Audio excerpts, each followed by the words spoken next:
ଆସନ୍ତା ମାସରେ ଦଶମ ଶ୍ରେଣୀ ପିଲାମାନଙ୍କର ଆନୁଆଲ୍ ଏକ୍ଜାମିନେସନ୍ 2026 କିମ୍ବା ବୋର୍ଡ଼ ଏକ୍ଜାମ୍ ପିଲାମାନେ ତମମାନଙ୍କର ଆସିବାକୁ ଯାଉଛି। ଏଥି ନିମନ୍ତେ ଆମେ ଓଡ଼ିଆର ପିଲାମାନେ ଏକ ସେଟ୍ ଆମେ ଡିସ୍କସନ୍ କରିବା ଯେଉଁଟାକି ତମମାନଙ୍କର ଏକ୍ଜାମ୍ର ପିଲାମାନେ ବହୁତ ହେଲ୍ପଫୁଲ୍ ହେବ। ଏଭଳି ନୂଆ ନୂଆ ପିଲାମାନେ ଅପଡେଟ୍ସ ଗୁଡ଼ିକ ପାଇବା ପାଇଁ ପିଲାମାନେ ଚ୍ୟାନେଲକୁ ସବସ୍କ୍ରାଇବ୍ କରି ରଖ ଏବଂ ପିଲାମାନେ ପ୍ରତିଦିନ ଆମେ ଏଭଳି ସବୁ ସେଟ୍ ଗୁଡ଼ା ଆମେ ପ୍ରାକ୍ଟିସ୍ କରିବା, ଓଷ୍ଟା ପ୍ରାକ୍ଟିସ୍ କରିବା ଆଣ୍ଡ ମଡ଼ର୍ଣ୍ଣ ଏବିସି ପିଲାମାନେ ସବୁ ପ୍ରକାର ସେଟ୍ ଆମେ ପ୍ରାକ୍ଟିସ୍ କରିବା, PYQ ଆଣ୍ଡ ସବୁ ପ୍ରକାର ପିଲାମାନେ ଆମେ ପ୍ରାକ୍ଟିସ୍ କରିବା। ତ ଚାଲ ଭିଡ଼ିଓଟିକୁ ଡେରି ନ କରି ଆମେ ଆରମ୍ଭ କରିବା। ପିଲାମାନେ କହି ରଖୁଛି ଯେଉଁମାନେ ଏପର୍ଯ୍ୟନ୍ତ ଆମ ଚ୍ୟାନେଲରେ ମେମ୍ବରସିପ୍ ପିଲାମାନେ ନେଇନାହ ଯଥାଶୀଘ୍ର ଚ୍ୟାନେଲରେ ମେମ୍ବରସିପ୍ ପିଲାମାନେ ନେଇ ରଖ, କାରଣ ସେଠାରେ ତୁମମାନଙ୍କୁ ବହୁତ ହେଲ୍ପ ପିଲାମାନେ ସେଠାରେ ଦିଆଯିବ। ତ ଦେଖିପାରୁଥିବ annual examination 2026 FL Odia class X ପିଲାମାନେ ତୁମମାନଙ୍କୁ ରହିବ। ପିଲାମାନେ ଓଡ଼ିଆର ତୁମମାନଙ୍କର ସବଜେକ୍ଟ ଫାର୍ଷ୍ଟ ଲାଙ୍ଗୁଏଜ ପିଲାମାନେ ଓଡ଼ିଆ। ତ ଦେଖିପାରୁଥିବ ଆମେ ତଳକୁ ଏଠାରେ ସ୍କ୍ରଲ୍ କରିବା ତୁମମାନଙ୍କର क्वेश्चन ଗୁଡ଼ିକ ମୁଁ ଏଠାରେ ପଢ଼ୁଛି। ଏକ ନମ୍ବର ଦେଖ, ଏଥିରେ 50ଟି ବିକଳ୍ପ ଉତ୍ତରମୂଳକ ପ୍ରଶ୍ନ ଦିଆଯାଇଛି। ସମସ୍ତ ପ୍ରଶ୍ନର ଉତ୍ତର ଦେବା ବାଧ୍ୟତାମୂଳକ ଅଟେ। ପ୍ରତ୍ୟେକ ପ୍ରଶ୍ନର ମୂଲ୍ୟ ସମାନ ପିଲାମାନେ। ତ 50ଟି ତମମାନଙ୍କର ସର୍ଟ କ୍ୱେଶ୍ଚିନ୍ ରହିବ, ପ୍ରତିଟି ପ୍ରଶ୍ନର ମୂଲ୍ୟ। ତ ଦେଖିପାରୁଥିବ ଏକ ନମ୍ବର ଦେଖ ଦେଲା ଏଠାରେ, ଚାଲ ଷ୍ଟାର୍ଟ କର। ଦେଖ ଏଠାରେ ଏକ ନମ୍ବର ଦେଲା ପବନର ପ୍ରତିକୂଳରେ ସାଇକେଲ ଚାଳନା କଷ୍ଟକର।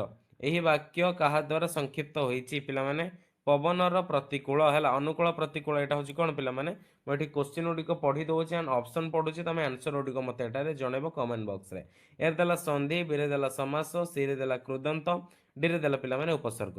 ତ ଏଇ ଚାରୋଟି ଅପସନ୍ ମଧ୍ୟରୁ କେଉଁଟି ଠିକ୍ ପିଲାମାନେ ତମେ ମାନେ ମୋତେ ଏଠାରେ କମେଣ୍ଟରେ ଜଣାଅ। ନେକ୍ସଟ ଦେଖ ଦୁଇ ନମ୍ବର ଦେଲା କେଉଁ ଶବ୍ଦ ରୂପରେ ରୁ ପରେ ନ ହୋଇନାହିଁ? କେଉଁ ଶବ୍ଦ ରୂପରେ ରୁ ପରେ ନ ହୋଇନାହିଁ? କୃଷ୍ଣ, ଋଣ, ତୃଣ, ମସୃଣ। ଓକେ, ତ ଏଇଟା କୋଉଟା ଆନ୍ସର ହବ ପିଲାମାନେ ମୋତେ ତମେ ଏଠାରେ ଜଣାଇବ।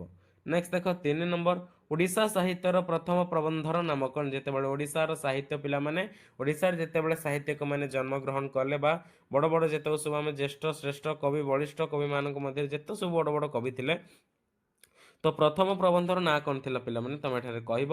ପ୍ରବନ୍ଧ ପୂର୍ଣ୍ଣଚନ୍ଦ୍ର ହେଲା, ଇତାଲିୟ ଯୁବା, ଗାଁ ମସଜିଦ୍, ବିବେକୀ ପିଲାମାନେ ଚାରୋଟି ଅପସନ୍ ଦେଲା, ଏଥିମଧ୍ୟରୁ ଗୋଟେ ଅପସନ୍ଟିକୁ ତମେ ଏଠାରେ ପିଲାମାନେ ଚୟନ କରିବ। ନେକ୍ସଟ ଦେଖ 4 ନମ୍ବର, କାଠୁରିଆ କ'ଣ ଚୋରାଇଲା ପରେ ରୁଟି ଦୁଇଟା ଚୋବାଇଲା ପିଲାମାନେ? କାଠୁରିଆଟି କ'ଣ ଚୋବାଇଲା ଭଳି ରୁଟି ଦୁଇଟି ପିଲାମାନେ ଏଠାରେ ଚୋବାଇଲା ପିଲାମାନେ ଥିଲା ତମମାନଙ୍କର ପାମ୍ପଡ଼, ମୁଢ଼ି, ଗୋଡ଼ି, ଖଡ଼ି ପିଲାମାନେ ତମମାନଙ୍କର ଏଇଟା ସଠିକ୍ ଉତ୍ତର ମୁଁ କହିଦେଉଛି। ଏଇ ଯେଉଁ ତମମାନଙ୍କର ପିଲାମାନେ ଏଇଟା ପାମ୍ପଡ଼ ହେଲା, ତ ପାମ୍ପଡ଼ ହେଉଛି is your correct answer. Next ଦେଖ 5 ନମ୍ବର ଦେଲା ଏଠାରେ କେଉଁ ସମାସ ନାମର ନାମଗତ ଅଶୁଦ୍ଧି ରହିଛି ହେଲା? କେଉଁ ସମାସ ନାମରେ ବନାନଗତ ତମମାନଙ୍କର ପିଲାମାନେ ଅଶୁଦ୍ଧି ରହିଛି? ତ ବହୁବ୍ରୀହି, ଦ୍ୱନ୍ଦ୍ୱ ସମାସ, କର୍ମଧାରୟ ସମାସ, ତତ୍ପୁରୁଷ ସମାସ। ତ ଏଥିମଧ୍ୟରୁ ତମେ ସଠିକ୍ ଉତ୍ତରଟିକୁ ପିଲାମାନେ ମୋତେ ଏଠାରେ ତମେ ଜଣେଇବ। ନେକ୍ସଟ ଦେଖ 6 ନମ୍ବର ଦେଲା ପଦ ସଂହତିରେ ଉପମା ବାଚକ ଶବ୍ଦର ବ୍ୟବହାର ହୋଇଥିଲେ ତାକୁ ଆମେ କ'ଣ କହିବା? ତ ଏଠାରେ ସଠିକ୍ ଉତ୍ତର ତମେ ଏଠାରେ ଜଣାଅ ମୋତେ। ଫାର୍ଷ୍ଟ ଦେଲା ଲୋକବାଣୀ, ତୁଳନାତ୍ମକ ରୂଢ଼ି, କ୍ରିୟାହୀନ ରୂଢ଼ି, କ୍ରିୟାଯୁକ୍ତ ରୂଢ଼ି। ତ ସଠିକ୍ ଆନ୍ସରଟି ମୋତେ ତମେ ଏଠାରେ ଜଣାଇବ। ନେକ୍ସଟ ହେଲା 7 ନମ୍ବର, ଏଠାରେ ବାକ୍ୟରେ ସମ୍ବନ୍ଧିତ ପଦ କେଉଁଠାରେ ବସେ? ବାକ୍ୟରେ ସମ୍ବନ୍ଧ ପଦ କେଉଁଠାରେ ବସେ? ସମ୍ବନ୍ଧିତ ପଦ ପୂର୍ବରୁ, ସମ୍ବନ୍ଧିତ ପଦ ପରେ, ବାକ୍ୟ ଆରମ୍ଭରେ, ବାକ୍ୟ ଶେଷରେ। ତ ସଠିକ୍ ଉତ୍ତରଟିକୁ ତମମାନଙ୍କୁ ଏଠାରେ ମୋତେ କମେଣ୍ଟ ବକ୍ସରେ ଜଣାଇବାକୁ ପଡ଼ିବ।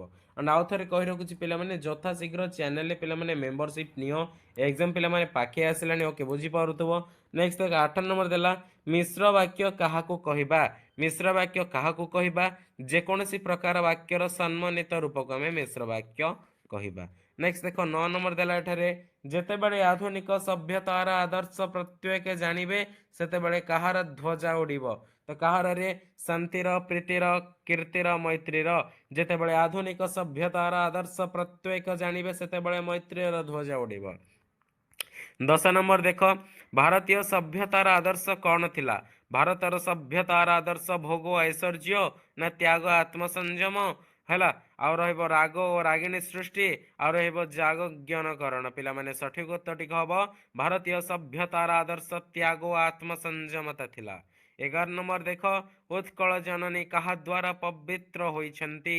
ବୁଧର ଦ୍ୱାରା, ମନ୍ଦିର ଦ୍ୱାରା, ଉଟଜ ଦ୍ୱାରା, ତୀର୍ଥ ଦ୍ୱାରା ହେଲା। ତମମାନଙ୍କର ଥିବ ଯୋଗୀରୁ ସିଗଣ ଉଟଜ ପବିତ୍ର ଜନନୀ ଜନନୀ ଜନନୀ। ତ ସଠିକ୍ ଉତ୍ତର ହେଉଛି ଉଟଜ, ଋଷିମାନଙ୍କର ଉଟଜ ଦ୍ୱାରା ଉତ୍କଳ ଜନନୀ ପବିତ୍ର ହୋଇଛି। ଯୋଗୀରୁ ସିଗଣ ଉଟଜ ପବିତ୍ର। ଓକେ, 12 ନମ୍ବର ଦେଖ ଆରବ ରଡ଼ିଏ ସହିଲେ ଦୁର୍ଯ୍ୟୋଧନ ହେଲା। ଆବର ରଡ଼ିଏ ସହିଲେ ଦୁର୍ଯ୍ୟୋଧନ କଣ ହେବେ ବୋଲି ଲକ୍ଷ୍ମୀ କହିଛନ୍ତି? ଅମର ଅଜର ଅଜ୍ରାମ୍ବର ମୃତ୍ୟୁଞ୍ଜୟ ପିଲାମାନେ ତ ଅଜ୍ରାମ୍ବର ହେଇଯିବ ବୋଲି ଏଠାରେ ଲକ୍ଷ୍ମୀ କହିଛନ୍ତି। 13 ନମ୍ବର ଦେଖ ଦୀର୍ଘ ଦେଇ ପୁରୁଷ ବେଶ ପୋଷାକରୁ କିପରି ମନେ ହେଉଥିଲେ? ଦୀର୍ଘ ଦେଇ ପୁରୁଷ ଯୋଉ ଥିଲେ ସେତେବେଳେ ଯୋଉ ବସିଥିଲେ ସେ ପଥର ପାଖରେ ଯେତେବେଳେ ସେ ବସିଥିଲେ ସେତେବେଳେ ନଦୀକୁ ଚାହିଁକି ସେତେବେଳେ କିପରି ସେ ଦେଖାଯାଉଥିଲେ? ଦୀର୍ଘ ଦେଇ ପୁରୁଷ ଯେତେବେଳେ ତାଙ୍କୁ ଛୁଇଁଥିଲେ ରାଜବଂଶର ଲୋକ ଭଳି ସେ ତାଙ୍କୁ ଦେଖାଯାଉଥିଲେ।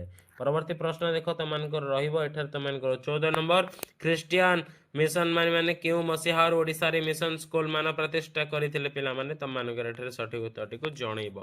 ରାମଚନ୍ଦ୍ର ବିସ୍ମିତ ହୋଇ କଣ ତ୍ୟାଗ କଲେ? ଅସନ ଶୟନ ନିଶ୍ୱାସ ପ୍ରଶ୍ୱାସ ତମାନଙ୍କର ରହିବ କଣରେ ପିଲାମାନେ? ଅସନ ତମାନଙ୍କର ହେଇଯିବ ପିଲାମାନେ କରେକ୍ଟ ଆନ୍ସର। 16 ନମ୍ବର ଦେଖ ରାଧାନାଥଙ୍କର ଚିଲିକା କାବ୍ୟ ଏକ କଣ?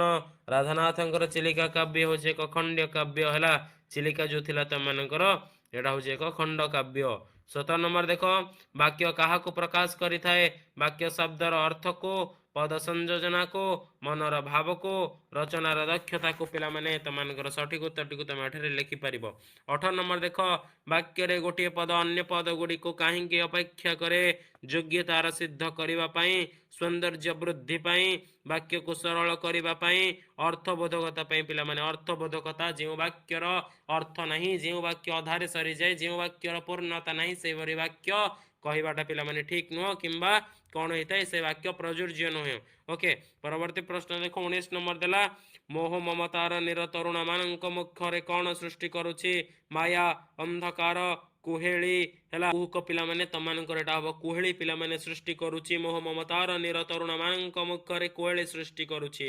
20 ନମ୍ବର ଦେଖ କେଉଁ ନାରୀ ମାନଙ୍କ ତଥା କେଉଁ ନାରୀ କବିଙ୍କ ପଦ୍ୟ ତୁମ ପାଠ୍ୟ ଭାବରେ ରହିଅଛି ପିଲାମାନେ? ସାରଳା ଦେବୀ, ନନ୍ଦିନୀ ଶତପଥୀ, ଅପର୍ଣ୍ଣା ଦେବୀ, ବିଦ୍ୟୁତ ପ୍ରଭା ଦେବୀ ପିଲାମାନେ ତମାନଙ୍କର ବିଦ୍ୟୁତ ପ୍ରଭା ଦେବୀ ହେଇଯିବ ତମାନଙ୍କର କରେକ୍ଟ ଆନ୍ସର। ନେକ୍ସଟ ଦେଖ ପିଲାମାନେ 21 ନମ୍ବର ଏଠାରେ କଣ ଦେଲା ରେ? 21 ନମ୍ବର ଦେଲା କିଣା ଯାଇଥିବା କାଠର ନାମ କଣ ଥିଲା?